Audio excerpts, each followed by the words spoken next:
Over in America, on the breakfast programme, the massive breakfast programme, Good Morning America, guess who has been talking for the first time since visiting his cancer-stricken father? That is Prince Harry. I think we can listen to His Majesty, or whatever it is he's calling himself these days.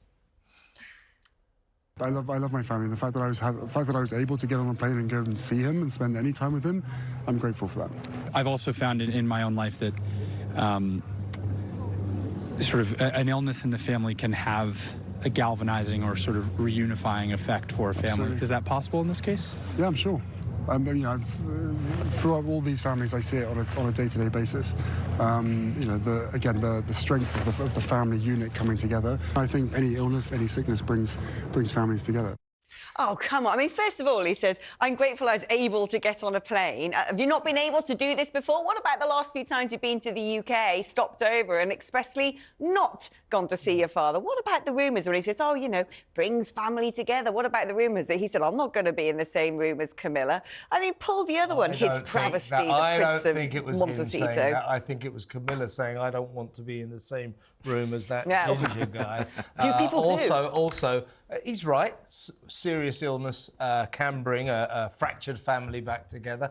But in the case of our royal family, I think we better put that question to Prince William, because he ain't going to say hi to his brother anytime soon. He's not. And the thing is, actually, they can all sort of hide behind the facade of duty if they want to. They can very easily say, oh, well, stiff upper lip, we've got to carry on with no time for any of this sort of thing, which I think gives Prince William and others a convenient excuse to not actually have to talk to Prince Harry at all, because the excuse is, oh, well, I'd love to see you.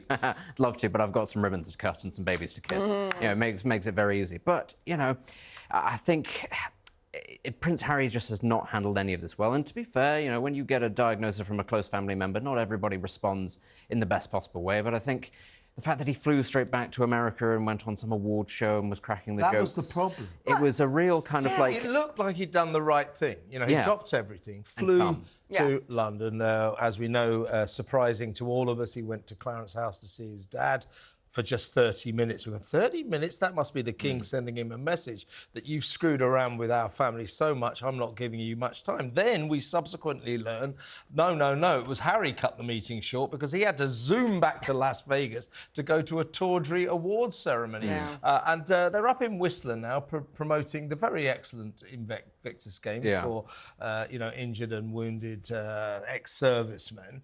But it's all about them. I haven't seen any competitors. All I've seen... there's a couple there, I guess, but mainly all we've seen is Harry and Meghan. Yes, they're promoting it. Yes, they're the star attraction. But could we please have talked to a few competitors, seen some of the competitors? It really does seem to me that this was just one massive publicity stunt on behalf of the Harry and Meghan brand. It's the great tragedy of him, actually, because he could have had a future outside of the royal family, not being a sort of an on-duty royal, and simply focused on the two things that we were told he really loved. One was big animal, big game conservation in Africa. Everybody's in favour of that. And the other was wounded servicemen, sort of giving them purpose and giving them camaraderie. Again, everybody's in favour of that. Quite how he's managed to fumble that bag and just turn it into as you say, a marketing opportunity. To, here I am on camera, let's talk about this and not talk about that. You just think, come on, it was there for you on a plate. You could have been a really respected and, quite frankly, loved individual around the world if you'd played your cards right. You had it all there, and you've managed to mess it up. Cards wrong every time, and I think it's down to Meghan. I think Meghan always confuse royalty with celebrity. She thinks they're Hollywood stars, and they're not.